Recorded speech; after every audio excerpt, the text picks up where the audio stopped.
In the 7th century, a profound transformation began to sweep across North Africa, reshaping its destiny forever. Between 647 and 711 AD, a series of conquests, led by Arab commanders, introduced the religion of Islam and the Arabic language to the lands of present-day Algeria. This era marked the end of Byzantine rule and the beginning of Algeria's integration into the burgeoning Islamic world. Let's journey back to understand how this monumental shift occurred. The Byzantine Empire, the eastern remnant of the Roman Empire, had controlled the coastal regions of North Africa for centuries. Its grip, however, was weakening. Internal strife, religious disputes, and the growing discontent of the local Berber populations created a volatile environment. The Berbers, the indigenous peoples of the Maghreb, had a complex relationship with the ruling powers, sometimes allying with them, other times fiercely resisting their control. Into this landscape came the armies of the rapidly expanding Rashidun and later Umayyad caliphates, fueled by a new faith and a powerful sense of purpose. The initial Arab raids into North Africa, or Africa as it was then known, began as early as the 640s. These were not just military campaigns, they were expeditions driven by a desire to spread the message of Islam. A key figure in this story is Uqba ibn Nafi. A charismatic and ambitious general, Uqba led several major campaigns that pushed deep into the Maghreb. He is famously credited with founding the city of Kairouan, in modern-day Tunisia, around 670 AD. Kairouan was not just a military garrison, it was established as a center for Islamic learning and administration, a strategic base from which to both govern the conquered territories and launch further expeditions. It became a beacon of Islamic civilization in the region, a hub for scholars, traders, and architects.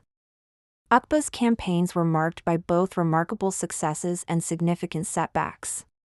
His legendary westward march is said to have taken him all the way to the shores of the Atlantic Ocean. According to historical accounts, upon reaching the coast, he rode his horse into the waves, declaring that if the sea did not block his path, he would continue to spread the word of God to the ends of the earth. This powerful image captures the immense drive and conviction of the early conquerors. However, the conquest was far from a simple, linear process. The Berber tribes did not universally welcome the newcomers. Many resisted fiercely. One of the most famous figures of this resistance was Kasala, a Berber leader who initially allied with the Arabs but later turned against them, even managing to defeat and kill Uqba ibn Nafi in 683 AD. Another powerful resistance leader was the warrior queen known as Kahina.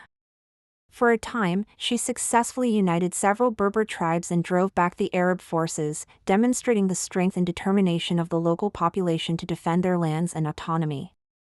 Despite this fierce resistance, the momentum of the conquest eventually proved unstoppable. Following Uqba's death, another skilled commander, Hassan ibn al-Nu'man, was sent to re-establish Arab authority.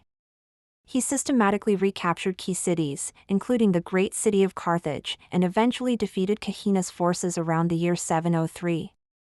The final phase of the conquest was overseen by Musa ibn Nusair, who was appointed governor of Africa. By 711 AD, he had solidified Arab control over the entirety of North Africa, from Egypt to the Atlantic. This was the same year that his general, Tariq ibn Ziyad, famously crossed the strait into Spain, beginning the conquest of the Iberian Peninsula. The impact of this era was profound and multifaceted. The introduction of Islam was perhaps the most significant change. Over time, a majority of the Berber population converted to the new faith. This was a gradual process, influenced by a variety of factors, including spiritual appeal, social and economic incentives, and the establishment of Islamic institutions. Mosques were built, Quranic schools were established, and a new legal and social framework based on Islamic principles was put in place. Alongside religion came the Arabic language. As the language of the Quran and the new administration, Arabic gradually became the dominant language of religion, government, and high culture. While Berber languages continued to be spoken by the majority of the population in their daily lives, Arabic became a unifying linguistic force across the region, connecting Algeria to a vast network of learning and commerce that stretched from Spain to Central Asia. The conquest also led to the founding of new cities and the transformation of existing ones. Cities like Kairouan, and later Tlemcen and Algiers, grew into vibrant urban centers.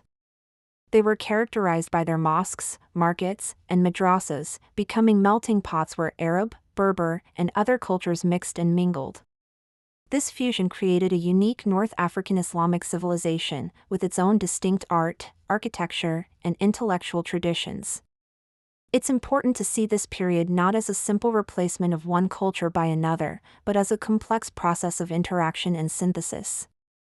While Byzantine Christian culture and the Latin language waned, many of its elements were absorbed and adapted. Similarly, Berber culture was not erased; instead, it fused with Arab Islamic influences to create something new and dynamic. The social structure was reconfigured, with new relationships forming between the Arab ruling class and the diverse Berber tribes. This created new alliances, but also new tensions that would shape the region's politics for centuries to come. In essence, the Arab-Muslim conquest laid the very foundations of modern Algeria. It established the cultural, religious, and linguistic identity that has defined the nation for over 1,000 years. It connected Algeria to the wider Islamic world, making it a key player in the intellectual and political currents of the medieval Mediterranean.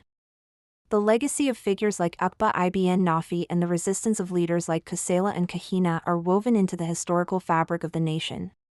This era of conflict, conversion, and creation was a pivotal turning point, a dramatic chapter that set the stage for all that was to come in the rich and complex history of Algeria. Thank you so much for watching. If you found this journey into Algeria's past interesting, please hit the like button and subscribe to our channel for more deep dives into history. What aspect of this era do you find most fascinating? Let us know in the comments below. We'll see you in the next video.